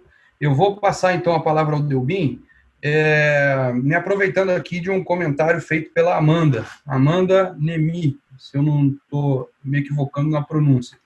Delbin, a Amanda pergunta o seguinte: é possível o calendário de futebol no Brasil se adequar ao calendário da Europa? Né? Principalmente nesse momento, acho que essa pergunta realmente vem à tona de uma forma natural. Acho que pode ser interessante a gente debater. Esse é um assunto que, vez ou outra, a gente tem o retorno dele, né? Retorno dessa discussão de se falar do calendário brasileiro, do calendário europeu, de se tentar fazer com que o calendário brasileiro siga o padrão utilizado na Europa. Diferentemente das pessoas que defendem a volta por conta da situação atual, eu entendo que qualquer situação de modificação deve se fazer de uma forma estratégica, pensada, com um tempo para uma adequação dos clubes e das competições. A gente hoje, eu acredito que a gente não tem a condição de discutir qualquer tipo de situação de alterações muito graves ou muito grandes com relação ao que a gente já tem. Hoje, volto a dizer, a gente não tem mais a possibilidade de agir como agia antes. Daqui para frente, a gente tem que mudar muitas situações. O exemplo que foi dado por você, de hoje estarmos todos aqui falando para o computador e 400 pessoas nos acompanhando, agora 174 pessoas nos acompanhando, já muda um pouco o que vai ser a nossa vida a partir de agora. Então, não acho que seja o momento para se debater a questão de mudança de calendário, que se for feita qualquer tipo de mudança, ela deve ser gradual, com adequações pontuais, para que a gente consiga fazer com que os clubes se adequem e as competições se adequem. Então, para ser bem claro, curto e grosso, não acho que é o momento para discutir isso, e que se algo tiver que ser feito para mudar o calendário, para se adequar o calendário ao calendário europeu, a gente tem que fazer isso de forma gradual e com um tempo para poder trabalhar de forma estratégica. Posso só falar uma situação que a Luciana comentou? Esta situação da suspensão dos jogos, que foram feitas, evidentemente, com apoio nas equipes técnicas que nós temos, tanto a Luciana, com o próprio pai, com o próprio Rubinho, sendo médico, infectologista, dentro da federação, nós, na Federação Paulista, com uma comissão médica atuante e que ajudou a gente a resolver esta questão de paralisação por uma questão de segurança e de saúde, os retornos, evidentemente, retorno de treino, principalmente, para começar, porque ninguém vai falar como o escritório de advocacia, amanhã eu e Isabela vão falar no escritório do Isabela, amanhã a gente volta a trabalhar. O Isabela simplesmente leva o laptop dele da casa dele para o escritório e consegue trabalhar. A gente sabe que o atleta não é da mesma maneira. Ele vai ter que ter uma pré-temporada, mesmo que seja mínima, uma preparação mesmo que seja mínima, e também vai ter que ter, alguns clubes vão ter que refazer elencos fatalmente. Alguns clubes que não têm mais todos os atletas vão ter que contratar novamente, enfim. Nós vamos ter que fazer adequações, gente. Qualquer tipo de adequação que se faça tem que ser feita com esses protocolos que a Luciana falou. Se eu não tiver uma segurança para voltar, o que adianta eu ter paralisado a competição antes? Então, eu só posso retornar a qualquer tipo de situação se eu tiver um protocolo para que esta volta ocorra, desde treinamento até a encurtar os tempos entre jogos. Então, nada vai ser feito sozinho. Nós não vamos conseguir fazer nada individualmente. Então, as decisões que são tomadas, por exemplo, na Federação Paulista, eu tenho todos os clubes envolvidos falando nesta assembleia, nesta reunião, tenho o sindicato dos atletas representado e falando nesta reunião. Lembrando que, só para se ter uma ideia, hoje nós temos uma partida e outra de futebol tem que ocorrer somente depois de 60 horas, né? Não posso ter uma partida hoje e outra amanhã, como é no tênis, como é no vôlei, ou enfim, qualquer outra modalidade que possa ter um seguido do outro. Hoje nós temos esta situação, mas como nós estamos vivendo um momento específico e diferente, nós vamos ter também que discutir isso. Evidente que eu tenho aí 6 rodadas para realizar do Campeonato Paulista, dá 1 para dar como exemplo. Eu não sei como está a Luciana lá no Campeonato Carioca, mas deve ser algo também de 6 datas, penso que é a mesma situação. Eu não tenho como fazer isso de uma maneira regular, gente. Não existe mais uma maneira regular. Nós temos que adequar tudo à nova realidade. Então, evidente, se eu conseguir realizar essas 6 rodadas em 2, 3 semanas, 2 semanas e meia, eu consigo realizar e finalizar o Campeonato Paulista. Eu consigo realizar e entregar aquilo que eu tinha planejado de entregar para o consumidor, que é o torcedor, para o patrocinador, para todos os stakeholders, para a televisão. Não sei, nós vamos ter que pensar, sentar todo mundo, discutir com situações estratégicas, com situações pontuais. Se eu não tiver uma possibilidade de discutir tudo isso, inclusive, vamos discutir, vai ter que ser em menos de 60 horas. Sindicato, você me apoia nesta situação? Sindicato apoia. Tá bom, então clubes, nós podemos fazer dessa maneira? Ter uma sede só, de repente, para cada clube jogar? Eu não sei, nós vamos ter que pensar numa situação nova. Algo que é bom para nós, pensando nessa a situação toda ruim que está acontecendo, mas algo bom para nós, Brasil, é que os campeonatos lá fora vão ter que voltar antes. Então, nós vamos poder, fatalmente, aí, numa situação, não fatalmente, mas numa boa situação, aproveitar o protocolo que foi feito em Portugal, na Itália, na Espanha, na Alemanha, na França, porque eles vão voltar antes da gente. Então, esta volta anterior pode também nos trazer lições e boas lições para que a gente faça os nossos protocolos de maneira regular e boa. Perfeito. Eu acho que a tua resposta foi tão completa que eu acho que acabou abarcando, inclusive, outra pergunta que eu vou, por via das dúvidas, apenas repetir, e se tiver algum complemento, você só complementa, porque eu acho que foi realmente bastante completo. O Felipe Faro, ele faz a seguinte pergunta ao Delbin. Considerando que a Série A1 precisa ainda de 6 datas, Brasileiro, 38 datas, Copa do Brasil, 11 datas, Libertadores, 16 datas, total 71 datas e que restam 35 semanas até o fim do ano, ou seja, teoricamente 70 datas. Como encaixar o Paulista na atual forma? Existe a possibilidade de alteração do regulamento? Como é que ficaria isso perante o Estatuto do Torcedor, por exemplo? Mais uma vez, agora começando pelo final, só para falar sobre o Estatuto do Torcedor. Gente, a gente tem medidas provisórias acontecendo que falam até contra pontos da Constituição. Então, se a Constituição está sendo debatida, discutida, podemos falar dessa maneira, flexibilizada, o Estatuto do Torcedor também vai precisar ser. Mas eu não entendo que a gente precise alterar a competição que já está acontecendo. A gente não precisa alterar o regulamento da competição que está acontecendo. A gente precisa fazer alguma modificação, por exemplo. Eu, no departamento de registro, eu vou ter que abrir prazo novamente para os clubes fazerem registro. No regulamento existe uma data limite para inscrição de atleta. Isso é uma coisa que eu vou ter que alterar. Eu não entendo que isso é uma alteração de regulamento. Eu entendo que isso é uma adequação para o momento que a gente vive. Então, quer dizer, teremos que ter, voltando a dizer, bom senso, boa fé, vamos ter que utilizar daquilo que nós temos para mudar o que já existiu para adequar ao atual. O modelo atual não vai poder ser igual ao modelo anterior. Então, para falar para o Felipe, sim, nós temos datas. As datas já não cabiam no calendário antes de começar as competições. O Campeonato Paulista deveria ter 18 datas, ele tem 16. Enfim, se a gente for falar de cada um dos regionais ou cada um do Campeonato Brasileiro com 38 datas, enfim, a gente tem data FIFA, tem data para realização de Copa América, enfim, tem muitas situações, tem muitas datas. Nós, federações, somos os últimos a ter as datas. Primeiro vem FIFA com as datas FIFA, a Conmebol vai falar, a CBF vai falar, para depois a federação dizer onde vai realizar. Então, assim, gente, não existe mais o que existia antes. É isso, nós temos que pensar que a partir de agora nós vamos ter que fazer adequações. E essas adequações vai ter que ter sacrifício de todos os stakeholders, atleta, clube, federação, confederação, enfim, todos vão ter que dar um pouco da sua contribuição para a gente poder realizar o que a gente precisa entregar. Perfeito, Delvin. Agradeço. Vou me dirigir agora ao Felipe Isabella. O Felipe, que dentre as muitas atribuições que ele tem no campo profissional, é assessor jurídico de um grande clube esportivo social, um dos maiores, talvez o maior clube no Brasil, né? Pelo menos em termos de relevância esportiva, de resultados, né? Que é o Esporte Clube Pinheiros, né?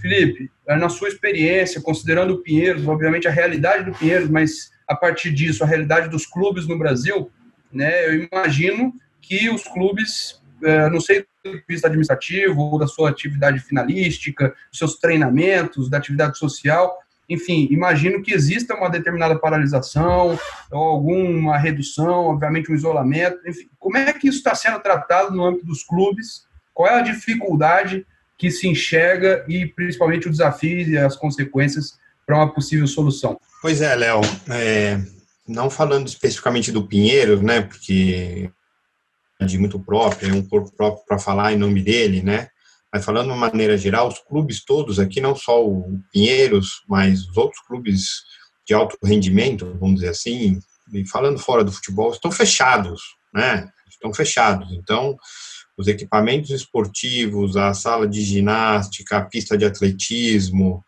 o ringue de boxe, a raia do remo, estão todos fechados. Então, a dificuldade do esporte como um todo, ela é gigantesca. Então, o que a gente acompanha, o que a gente vem acompanhando esses atletas, até pela indefinição, a gente não sabe mais quanto tempo isso vai durar, se vai ser mais 10 dias, ou mais um mês, ou mais 2 meses, é que esses atletas eles têm que se manter em treinamento.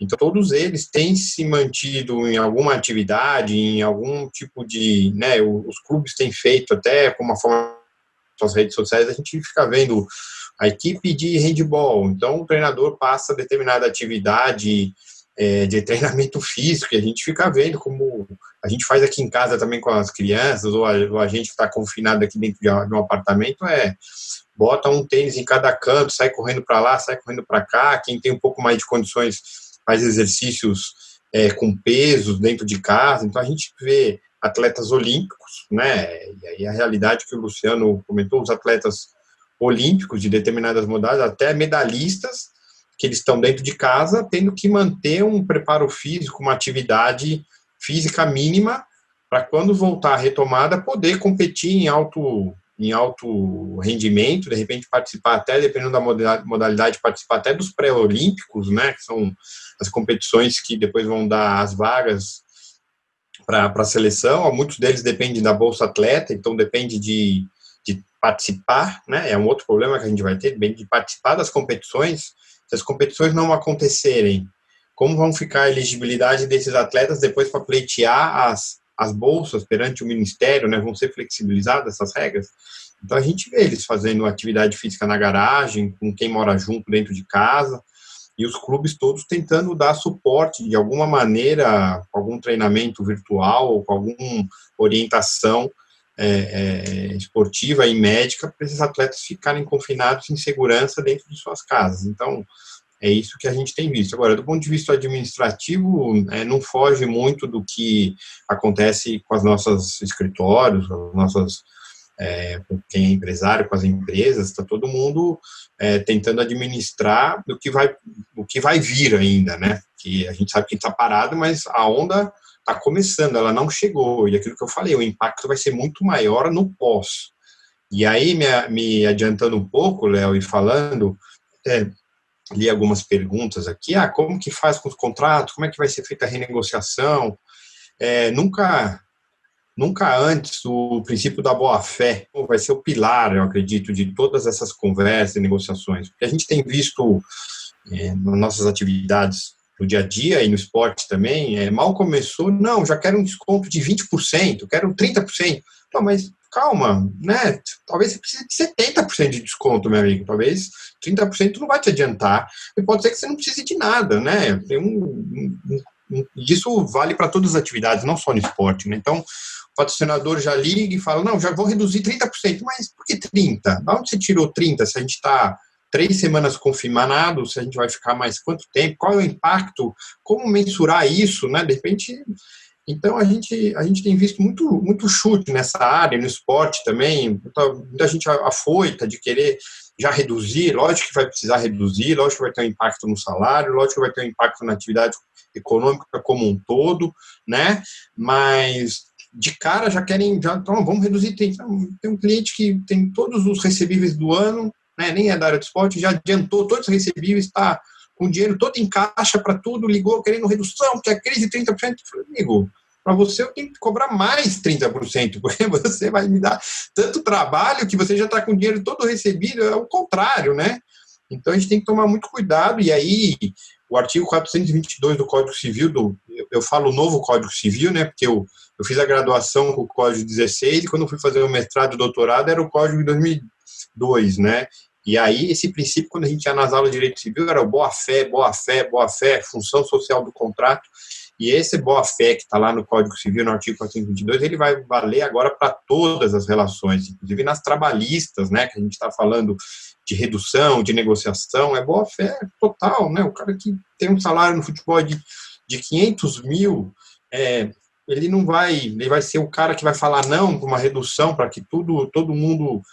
venha a receber e o clube continue a ter sua atividade, e o jogador que ganha menos da categoria de base, o porteiro, o chapeiro, o motorista, o faxineiro, possa vir a receber, não vai aceitar reduzir 20% que seja, né? Vai ganhar só 400 mil, não precisa ganhar os 500. Então, assim, eu acho que vai ter que... A boa-fé, né, artigo 422 do Código Civil, eu acho que vai ter que ser o pilar aí de todas tudo isso que nós estamos conversando, todo esse cenário que a gente vai passar aí nos próximo ano, né? Daqui até o próximo ano, pelo menos, a gente vai passar por isso. Perfeito, Felipe. É muito oportuno que você comentou em termos de boa-fé, e eu posso atestar que em 2009, quando eu tive a oportunidade de cursar uma pós-graduação em Direito Contratual na Escola Paulista de Direito, né, com o meu orientador, professor Flávio Tartucci, colega de todos nós, e eu me lembro que a totalidade das aulas, a grande maioria das aulas, tratava muito do princípio da boa-fé, da função social do contrato, e essas cláusulas gerais que tinha como desafio, né, nosso, enquanto juristas enquanto pesquisadores, a sua aplicação, né, no extracontrato, né, para chegar naquela situação em que você tem aquilo que está escrito, tem a atuação dos terceiros, e como é que eu faço incidir a função social, boa-fé. E hoje nós estamos realmente vivenciando um momento diferenciado e que você fala e comenta muito bem, né? Nunca antes, na história do direito contratual, se falou tanto na boa-fé contratual, boa-fé objetiva, sobretudo. Eu acho que realmente esse é um momento, e vem no aspecto positivo, né, de extrair a questão positiva disso tudo, que é uma evolução na própria mentalidade, né, do cidadão como um todo. Eu vou me dirigir aqui ao Luciano agora. Luciano, eu tenho um questionamento e já vou emendar outro feito pelo Tomás Souza Lima Matos de Paiva, nosso conselheiro de BDD, lá das Minas Gerais. O meu questionamento é no seguinte sentido, né? E aí acho que você pode responder, obviamente representando o Comitê Olímpico do Brasil, mas de uma forma geral, né, as entidades do Sistema Nacional de Desporto como um todo. Como é que o governo federal está se portando nesse momento, né, de tamanha necessidade, né, para o esporte nacional, né? O governo federal tem tomado medidas? Como é que isso está sendo tratado na sua perspectiva, na sua percepção? E aí, já aproveitando, um segundo questionamento do Tomás é o seguinte, ele diz: caros amigos, boa noite, ótima webinar, uma pergunta a todos, no caso a você. Como vocês acham que ficarão os patrocínios estatais para as entidades de administração do desporto, COB, CPB, principalmente? Vocês acham que as empresas estatais e paraestatais utilizarão o argumento da força maior para modificação ou cancelamento dos contratos? E caso isso venha a acontecer, os senhores entendem que a viabilidade da participação olímpica está ameaçada? Fica aí como um desafio e um questionamento.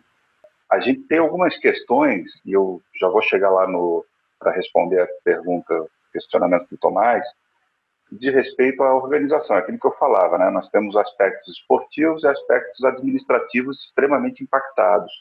Nos aspectos administrativos, nós temos a questão das assembleias gerais, né? Não só do COB, a Assembleia Geral Ordinária, que é promovida todo ano no primeiro trimestre ou primeiro quadrimestre, dependendo do estatuto da entidade, das confederações, federações, até clubes e assim por diante. Então, algumas confederações, nós tivemos essa experiência, foram impactadas em razão, como o próprio Radamés colocava, foram impactadas pela pandemia, né, com relação à realização da sua Assembleia Geral Ordinária. O COB também teve esse problema, nós realizamos a nossa Assembleia na semana passada, conseguimos ainda fazer uma Assembleia presencial, porque qual é a dificuldade? A legislação remete à obrigatoriedade de realizar Assembleias Gerais Ordinárias, mas a periodicidade ela é determinada, tem que ser anual, obviamente, mas o período ele é determinado pelo estatuto da respectiva entidade. Então, no caso do COB, por exemplo, é o primeiro quadrimestre. Antes da interrupção das viagens, dos trabalhos, né, antes da quarentena, o COB já tinha feito a convocação da sua assembleia e, com isso, nós conseguimos realizar com todos os cuidados, com devido afastamento das pessoas, das mesas, com higienização, máscaras e assim por diante, conseguimos realizar a nossa assembleia. Promovemos, já sabendo da baixa frequência que isso poderia ocasionar, nós já previamente encaminhamos toda a documentação e fizemos uma rodada com os associados do COB, fizemos uma rodada prévia de discussão da documentação e da prestação de contas, para que pudéssemos chegar no dia e tivéssemos já esgotado todas as discussões e pudéssemos ser objetivos na parte da votação, e assim ocorreu. Agora, entendo que as confederações têm uma dificuldade com relação a isso, algumas confederações. O Ministério do Esporte, né, o Ministério da Cidadania, que cuida aqui, onde está a pasta do esporte, também já prorrogou a exigência da documentação com relação à certificação que eles fornecem anualmente. sem a certificação do Ministério da Cidadania, o COB não pode repassar recursos, né? Da mesma forma, acho que lá no CBC, né, Léo, e também no CPB, acontece isso. Enfim, todas as entidades que descentralizam recursos das loterias têm que ter essa certificação para poder receber os recursos. E dessa forma, o COB também, por exigência do TCU, o COB também tem que exigir das confederações beneficiárias dessa descentralização, o COB tem que exigir vários documentos, dentre eles essas atas de Assembleia de Prestação de Contas anual. E nós fizemos já também essa prorrogação, criamos uma norma interna, chama-se a Política de Prorrogação de Prazos. Então, todos os prazos, todas as exigências de documentação que o COB deve fazer para as confederações foi prorrogado para o final de junho, podendo ser, obviamente, prorrogado conforme a necessidade daí para frente, e também a questão de prestação de contas, né? A medida, para aqueles que não conhecem, os recursos descentralizados pelo COB das loterias, ele deve ser repassado mediante apresentação de projeto. Então, todas as confederações filiadas, havia sido falado, né, são 35 confederações filiadas, das quais 34 recebem essa descentralização. Apenas a Confederação Brasileira de Futebol que não recebe essa descentralização. Então, o COB, para repassar, para descentralizar esse recurso, ele faz mediante apresentação de projetos. Então, durante todo o exercício do ano, as confederações fazem um planejamento e vai apresentando o projeto. Esses projetos é que vão sendo pagos com esses recursos descentralizados. Então, essa é a grande preocupação do COB com relação à prestação de contas, porque você executa o projeto, presta contas, executa o projeto, presta contas. Então, agora nós também precisamos prorrogar essa exigência de prestação de contas e assim o fizemos. Obviamente que nós vamos ter que contar aí com a participação efetiva do TCU mais adiante, né, para que essas análises levem em consideração todo esse caos que nós estamos vivendo. E aí a gente entra nessa questão do governo, né? O governo vem se empenhando, a gente vê aí a proliferação de medidas provisórias, o próprio Ministério da Cidadania e a própria Secretaria Nacional de Esporte, a Secretaria Especial de Esporte, eles vêm se empenhando no sentido de buscar alternativas, como eu falei antes, já houve uma prorrogação aí nos prazos para apresentação de documentação, também de prestação de contas para projetos do próprio Ministério. E a gente acredita que o trabalho, muito embora, obviamente, a gente vê aí, no caso da área trabalhista, principalmente, né, que as medidas provisórias vão se sucedendo e um pouco corrigindo algumas falhas das anteriores, mas é próprio do momento e acredito que o governo esteja agindo, pelo menos nessa parte de normas legais, vem agindo adequadamente. Nós estamos ainda buscando uma questão que aí talvez o CPD e o CBC lá tenham também uma dificuldade nesse sentido, que é a questão dos gastos administrativos. A legislação remete, o decreto que regulamenta a lei das loterias, remete para um ato do Ministério da Cidadania, né, do Esporte, no caso, para regular o teto de gastos administrativos. E isso tem sido extremamente impactado em razão da diminuição dos gastos na atividade fim, com recursos das loterias, né? Então, o COB vem buscando, junto ao Ministério, uma ampliação da possibilidade desse gasto administrativo. Por quê? Porque nós não conseguimos realizar a atividade fim. Por exemplo, nós tínhamos que mandar, ou as confederações, né, principalmente, o COB não é tão impactado com isso, mas principalmente as confederações. Nós temos que as confederações têm que enviar equipes para competir no exterior, e isso não ocorrendo, essa competição, não tem esse gasto e acaba diminuindo o total de recursos recebidos das loterias, repassados pelo COB. E acaba impactando também a parte administrativa, porque o limite hoje, pelo menos das confederações filiadas ao COB, é de 25% do total de gastos no exercício. Só que o aluguel continua chegando, o salário dos funcionários, dos prestadores de serviço, então a gente vai ter que ampliar um pouquinho para poder manter a estabilidade, manter o funcionamento, pelo menos no exercício de 2020, das confederações, para não impactar negativamente em todo o sistema esportivo. Então, essa é a demanda do momento, que nós já estamos tratando com a Secretaria Especial do Esporte, e acreditamos que vamos ter aí em breve, talvez, uma norma nesse sentido, liberando as confederações, as entidades, desse teto de gasto administrativo para poder viabilizar a manutenção dessas entidades, ao menos até o final do ano. Eu queria só aproveitar, linkar com aquela resposta que a Luciana deu com relação à questão dos atletas, né, suspensos por doping. E aí eu estava aqui, na verdade não foi um questionamento, foi mais uma levantada de bola, né, para a Luciana trazer aí essa contribuição dela. E aí quando ela estava falando, eu me lembrei de uma questão que diz respeito justamente aos 4 anos de suspensão.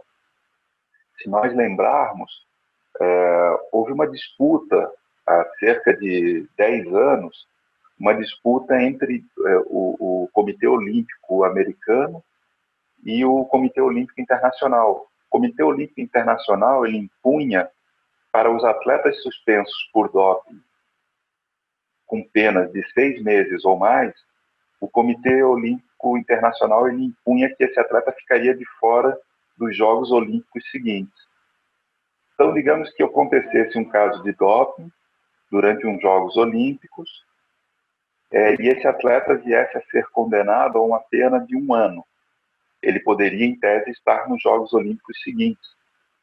Só que o Comitê Olímpico Internacional impôs uma regra que não, que ainda que ele respondesse por 1 ano, ele poderia voltar a competir, mas dos Jogos Olímpicos seguintes ele não poderia participar. O Comitê Olímpico Americano se insurgiu contra isso, houve uma disputa no CAIS, e aí o resultado do CAIS foi ali em 2010, 2011, algo desse tipo, e na sequência nós tivemos o código atual, né, o código vigente, o código de 2013, que entrou em vigor em 2015, e lá em Joanesburgo, inclusive o Tomás estava lá presente, onde foi colocado a pena atual, que é de 4 anos, a pena padrão de 4 anos.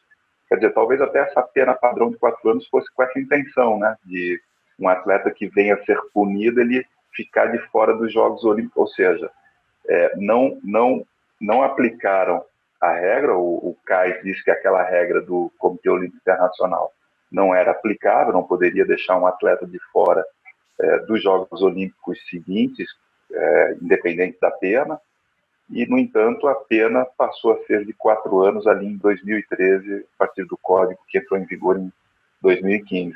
Então, assim, são essas questões. E agora, isso aí não teve efeito, né? Porque um atleta que foi punido por doping lá no Rio de Janeiro 2016, que ficaria de fora de Tóquio, ele vai poder participar de Tóquio. Então, são algumas questões assim que surgem, são detalhezinhos que a gente vai atentando para isso tudo aí. É muito interessante esse caso, inclusive ele foi conhecido, né, para quem está nos assistindo aí, acho que vale inclusive depois de uma pesquisa, foi conhecido como a regra em si, né, a regra Osaka, né, uma regra que foi desafiada justamente no âmbito do Tribunal Arbitral do Esporte e tentou-se definir ali, né, se a regra, né, de estabelecer uma punição extra, ou seja, ainda que o atleta já tivesse cumprido aquele período de inelegibilidade, né, se os Jogos Olímpicos próximos caíssem ou recaíssem em momento em que ele já não cumpria a penalidade, ainda assim ele não poderia participar, né? Então, muito se discutiu sobre a natureza da penalidade, né? Se era efetivamente uma penalidade ou se era um critério de elegibilidade, né? E claro que o Comitê Olímpico Internacional, diante do Tribunal Arbitral do Esporte, defendeu esse argumento, no sentido de que não se tratava de uma penalidade, e sim de um critério de participação, né? Claro que o Tribunal Arbitral do Esporte entendeu pelo bis in idem, né, e reputou inválida a norma Osaka, e isso resultou, obviamente, de forma prática, num aumento do rigor, vamos dizer assim, do próprio Código Mundial Antidopagem, Antidoping. É muito interessante, realmente, este caso. E, complementando, Luciano, eu estou 100% de acordo com você, principalmente no que se refere à questão envolvendo o Tribunal de Contas da União, né? Chegou o momento desse bom senso, dessa boa-fé e de todo esse sistema, desse cenário que nós estamos vivenciando e sempre discutindo, também refletir no âmbito do TCU, que deve, obviamente, sentar, entender a realidade, entender o contexto das entidades e principalmente, de forma consequente, analisar isso sobre um prisma um pouco mais mitigado e flexibilizado, né? Porque nós sabemos que existe um rigor bastante notável dos órgãos de controle, principalmente do TCU, e dos auditores que fazem, eventualmente, as fiscalizações, e isso tem que ser repensado nesse momento, porque é um momento realmente de anormalidade, né? Eu acho que fica a reflexão, obviamente, isso é muito importante para o nosso cenário esportivo nacional. Eu já, passando aqui a palavra ao Radamés, antes da gente passar para uma última rodada rápida de questionamentos, Radamés, eu tenho um questionamento, na verdade é uma curiosidade, mas depois já faço um outro questionamento em cima, que é uma pergunta do Rafael Lima Yamal. O meu questionamento é o seguinte, não sei nem se procede, mas eu acho que esse é o momento de debate, de discussão. Nós sabemos que as consequências da pandemia, elas se sentem, em primeiro lugar, lá na Europa e depois aqui no Brasil. Isso vem para o bem e isso pode vir também para o mal, né? Para o bem no sentido, até o próprio Delbin já comentou, que eles passam pela experiência lá, nós aprendemos com os erros e com os acertos e conseguimos nos antecipar aqui no Brasil de forma a planejar melhor esse retorno das atividades. O mal, na minha opinião, lá vai acabar, ou tende a acabar antes daqui, né? Essa curva, naturalmente, uma lógica. Nas competições internacionais, vamos colocar como exemplo aqui a Liga das Nações, né?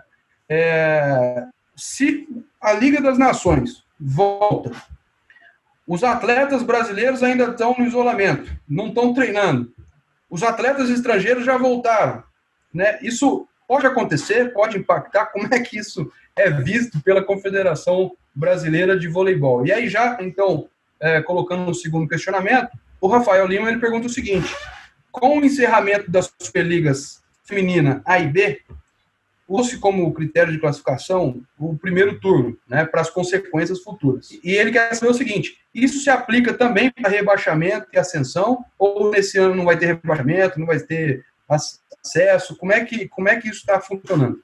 Eu conversei ontem com o secretário-geral da Federação Internacional de Voleibol, Luiz Fernando Lima, e ele me disse o seguinte, só faria a competição no segundo semestre, caso todos os países que estão participando da Liga das Nações tenham condições de participar da competição, porque não adianta o Brasil está livre, mas os atletas do Brasil não podem entrar na Itália, os atletas da Itália não podem sair de lá, os atletas do Irã estão de quarentena, então precisa saber como vai estar a situação de cada país.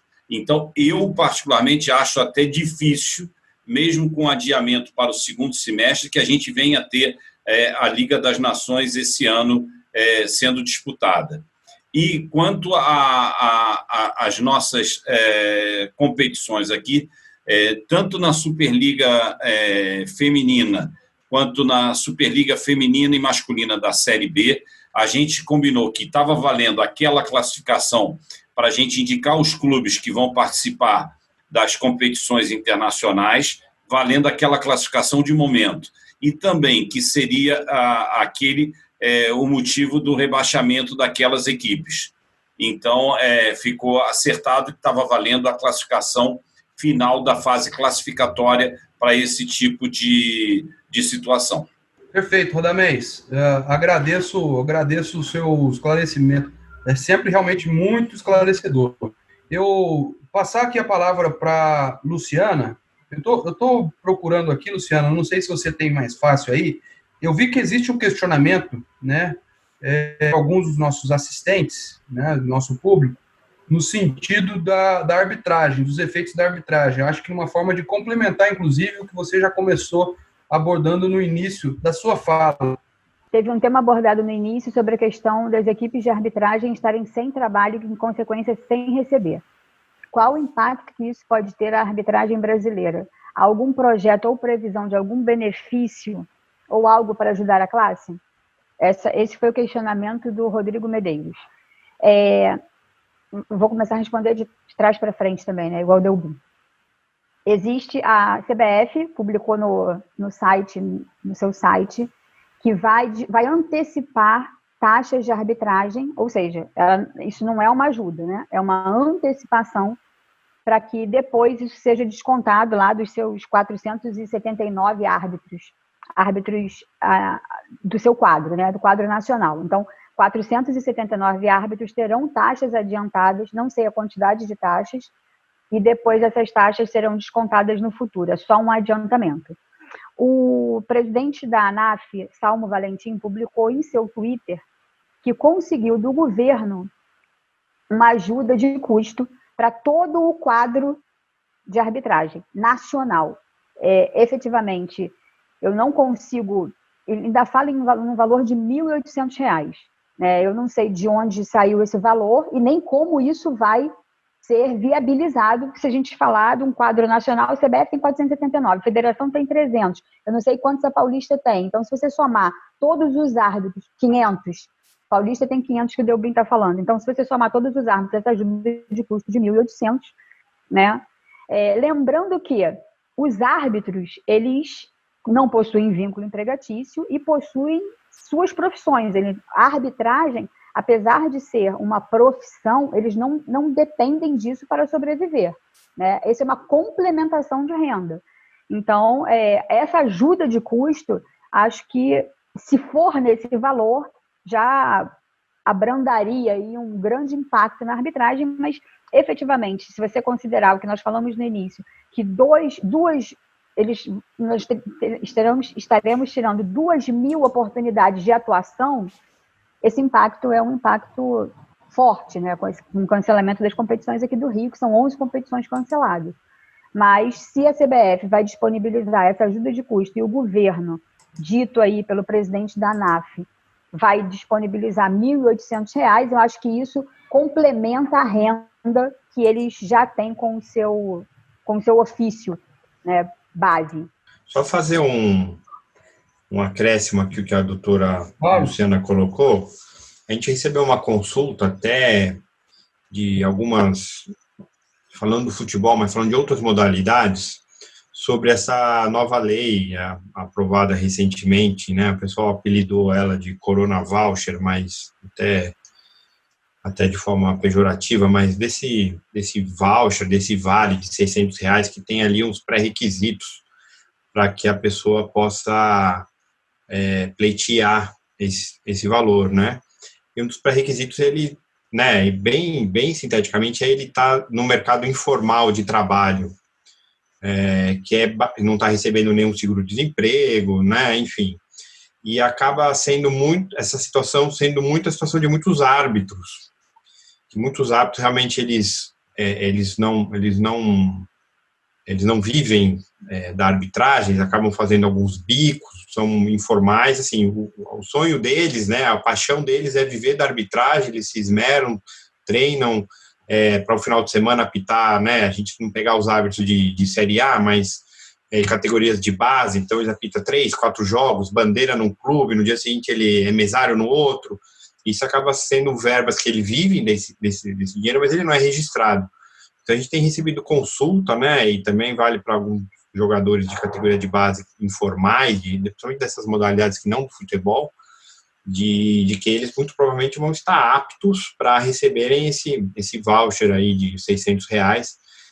Tem uma emenda no projeto da senadora Leila para incluir expressamente atletas e membros do esporte, mas independentemente da emenda, a gente tem dado parecer de que eles podem sim pleitear esse voucher aí. Perfeito, é muito oportuno, inclusive o próprio, um dos nossos assistentes aqui, o Felipe Santana, ele ressalta isso, né? O Senado incluiu, o projeto de lei, os árbitros na questão do auxílio emergencial. O Senado incluiu, mas o Senado ainda vai passar pela Câmara e vai ser aprovado, ainda tem para ficar expresso, né? Expresso, mas independente de ser expresso, a gente tem entendido que já está apto para pleitear, né? Tem um aplicativo, enfim, tem uma burocraciazinha, lógico, né?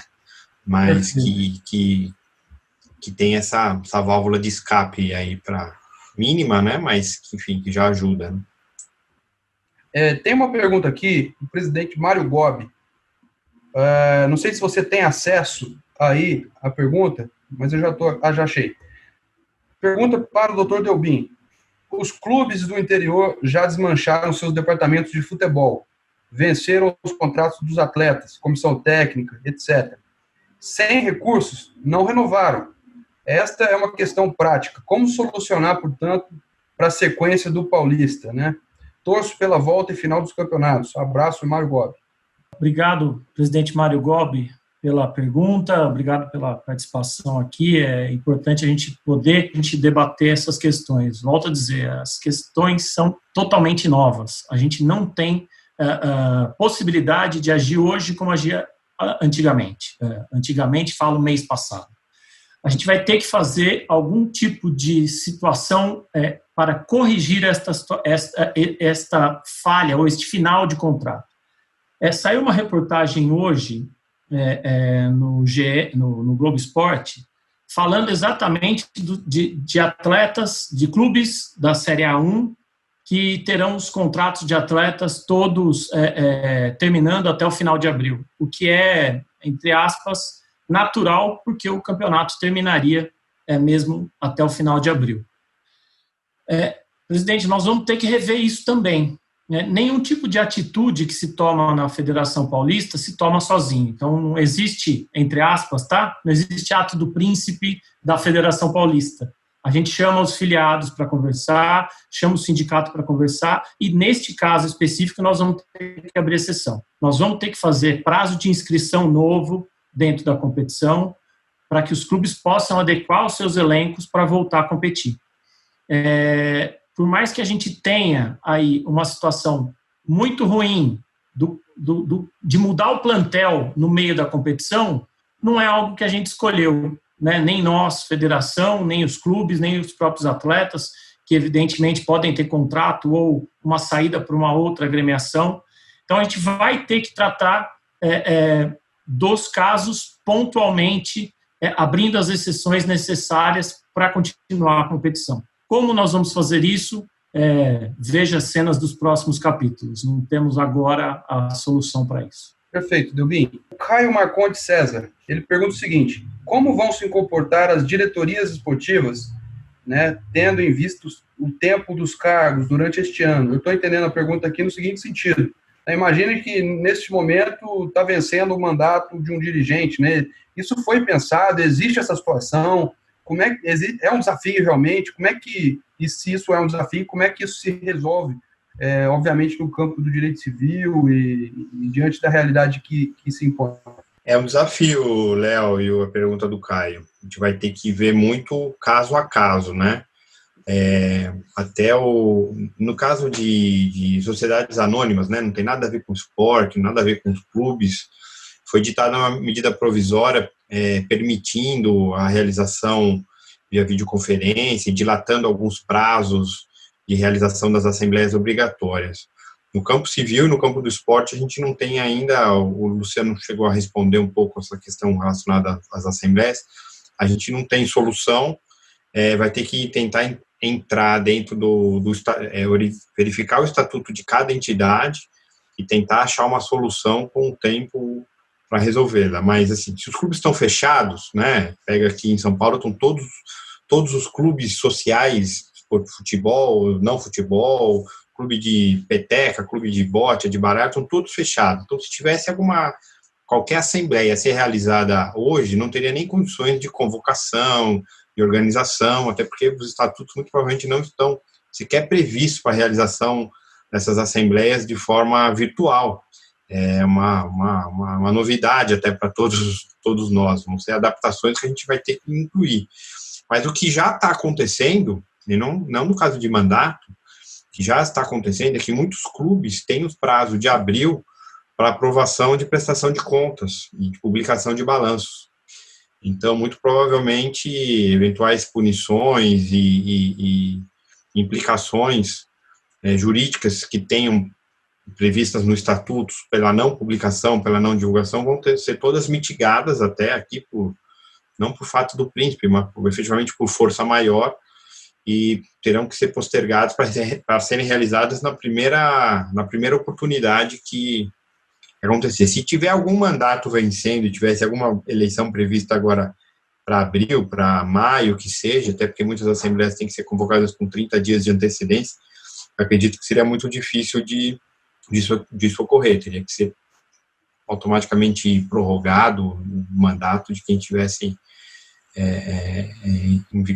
em vigor, para a realização o quanto antes e o mais rápido possível, assim que as autoridades permitirem a realização de reuniões. E a gente vai ter até, Léo, está me adiantando, não sei até que horas que vai, acho que já deve estar encerrando, a gente vai ter até um problema social, né? Imagine uma assembleia de um clube para aprovação de contas, normalmente é feito num recinto fechado, numa sala, num auditório, né? O Luciano falou do COB, mas foram 30, 40 pessoas, contando a equipe técnica, mas você pega um clube de futebol, tem 200, 300 pessoas, vai colocar normalmente pessoas acima de 60 anos, com várias pessoas conselheiros acima de 60 anos, como você vai colocar todo mundo dentro com segurança, né? Dentro de um protocolo mínimo de segurança, dentro de uma sala de reuniões para fazer uma votação, um debate, pega microfone, fala. Isso é uma realidade que a gente vai ter que se adaptar e o direito vai ter que criar soluções com base na boa-fé, né, para resolver e a gente passar para o próximo desafio. Perfeito, Felipe, agradeço. Luciano, para a gente já partir para o final também, tem uma pergunta aqui, é bastante interessante, do Leonardo Moraes. Ele perguntou o seguinte: prezados, boa noite. Primeiramente, parabéns pelo conteúdo de alto nível. Com esse cenário inédito, é possível vislumbrar a mitigação do soft power nas relações internacionais privadas e, consequentemente, uma fragilização do sistema associativo? Eu estou entendendo aqui, aliás, a questão do soft power é realmente muito interessante, sempre muito importante, que é a utilização do esporte para determinadas finalidades, né? O esporte ele tem uma transcendência absoluta, é muito interessante, muito importante o alcance que ele gera, né? Ele por muito tempo, inclusive, né, o Estado sempre se utilizou do esporte de uma forma muito eficaz para suas finalidades estadistas, vamos dizer assim, né? E nesse cenário, tudo isso que ocorre, ele acaba, de certa forma, fragilizando o sistema associativo, né? Aí isso me remete, Luciano, e eu acho que a pergunta vai nesse sentido, as dificuldades do momento, né? E há muito pouco tempo nós tivemos a edição de medidas provisórias, como foi o caso das MPs 841 e 846, que praticamente dizimaram os recursos públicos no esporte brasileiro, né? E foi um cenário quase que pandêmico, né? Vou colocar isso de uma forma entre aspas, né? Análogo, mas que propiciou, por outro lado, um engajamento muito grande de todos os protagonistas do sistema, né? Atletas, clubes, confederações, ligas. E aí, nesse cenário, né? Há uma fragilização do sistema associativo, né? Esse impacto econômico vai gerar essa fragilização, esse risco. Como é que é, na sua opinião, né? No exercício de futurologia, obviamente, né? O que se espera desse cenário? Olha, o que a gente acredita, Léo, é que pode acontecer uma maior ingerência do Estado na iniciativa privada. E isso a gente já viu como aconteceu em diversas áreas, tá? Isso já é histórico no Brasil. Em momentos de crise, o Estado cresce. O Estado, nesse momento, ele tem obrigação de intervir na economia, na sociedade, para evitar um mal maior. Mas isso não pode servir de justificativa para uma ingerência, uma permanência do Estado na iniciativa privada. O esporte, ele tem uma característica, muito embora a gente saiba das suas origens públicas, né, lá desde o Decreto-Lei 3199, e a gente, o esporte, ele é eminentemente uma iniciativa privada, né? Então, o formato associativo, ele tem que ser respeitado e fortalecido. Nesse exato momento, tudo que nós estamos passando de dificuldade decorre da ingerência do Estado na iniciativa privada. Por que a gente não pode mudar o formato de realização das assembleias, conforme a própria Isabela colocou e eu já havia destacado? Por que a gente não pode mudar o formato de realização das assembleias por um ato isolado dos associados, pura e simplesmente? Porque esses atos só terão validade depois de registrado num cartório. Então, nós temos hoje um sistema legal, um sistema jurídico no país extremamente cartorial, onde uma ata de uma assembleia, ela não tem validade perante terceiros, senão após o seu registro num cartório. Então, essa é a grande dificuldade. Quer dizer, eu preciso levar esse ato a um registro, a um reconhecimento público, né? Isso não é uma coisa universal, isso é uma coisa própria do direito latino, mas muito presente na nossa cultura brasileira. Então, o que a gente tem que começar a fazer, começar a refletir, é justamente romper essas amarras do poder público. É fazer com que o Estado ele intervenha nos limites necessários para a regularização e para o desenvolvimento e a retomada das atividades econômicas, sociais e associativas.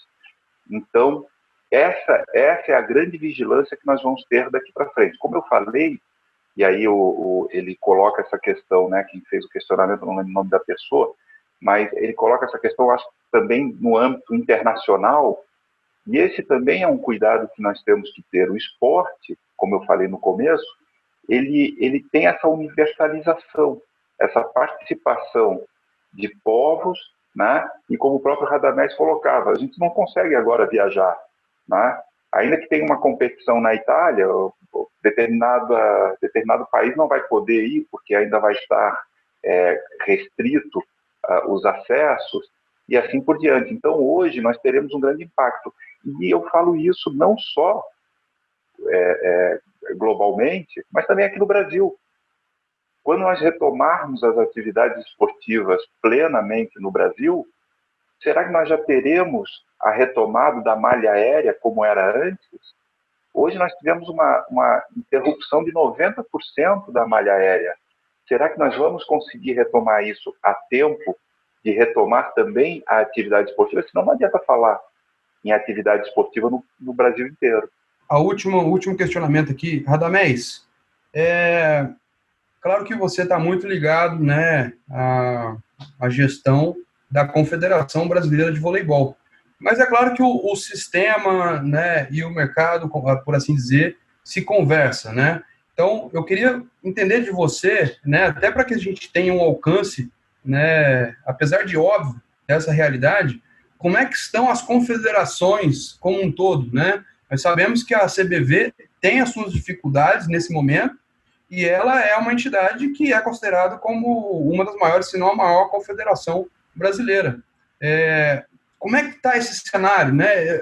Precisamos nos preocupar muito, pouco, né? Existe solução? Como é que é para a gente se tranquilizar? Como é que o momento está sendo tratado? Olha, a situação, na minha opinião, é bem preocupante.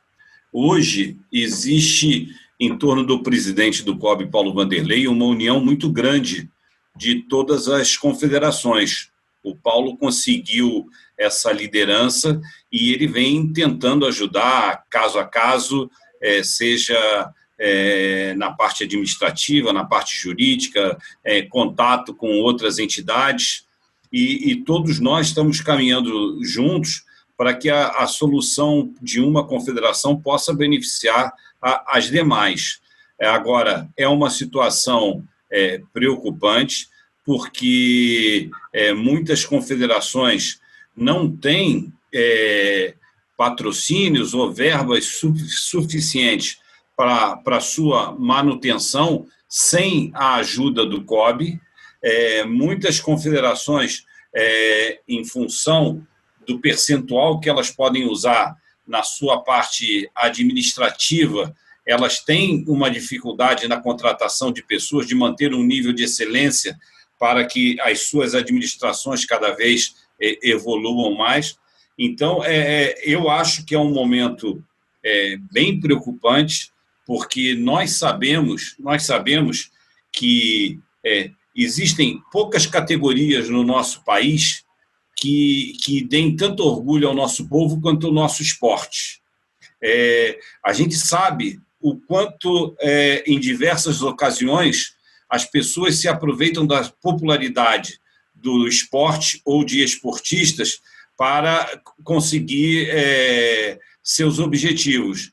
Mas, na hora que o esporte necessita de uma grande contribuição, de uma ajuda, ou de não ser abandonado, a gente sabe que o esporte sempre tem que correr atrás. Então, eu acho que uma das coisas positivas que vem acontecendo é que é óbvio que depois de tudo isso que está acontecendo, nada no mundo será igual ao que era antes. E isso em qualquer segmento, inclusive nas nossas vidas pessoais, tanto nós que estamos aqui participando, falando, quanto aqueles que estão nos assistindo, mandando perguntas e tal. Então, tudo vai ser diferente. E a gente espera que apenas a união que essa dificuldade vem favorecendo, né? Na dificuldade as pessoas se unem um pouco mais, a gente espera que o esporte saia mais unido, que possa lutar por causas de uma forma única, para que a gente possa ter uma força que normalmente a gente não tem e não é ouvido fora em ocasiões em que a gente possa dar um troco, dar uma contribuição para outras pessoas. Perfeito, Radamés. É muito importante ouvi-lo, né? A sua experiência, o seu conhecimento e, sobretudo, a sua sensibilidade neste cenário, né? No cenário principalmente confederativo, que tem as suas peculiaridades, e é importante entender esse contexto e esse alcance. Enfim, todos os amigos que estão aí, agradeço muito. Boa noite a todos. Estejam bem, estejam em casa, e essa situação certamente vai passar o mais breve possível. E, pessoalmente, eu acho que essa é uma reflexão natural e unânime, né? De tudo aquilo que nós achamos que é negativo, é possível extrair-se questões e coisas positivas também. Eu acho que é um momento de reflexão e evolução de todos nós, e fico muito feliz de estar com vocês nesse momento tão importante para nós, para o IBDD, para a ASP, para o direito esportivo em geral. Muito obrigado, boa noite a todos.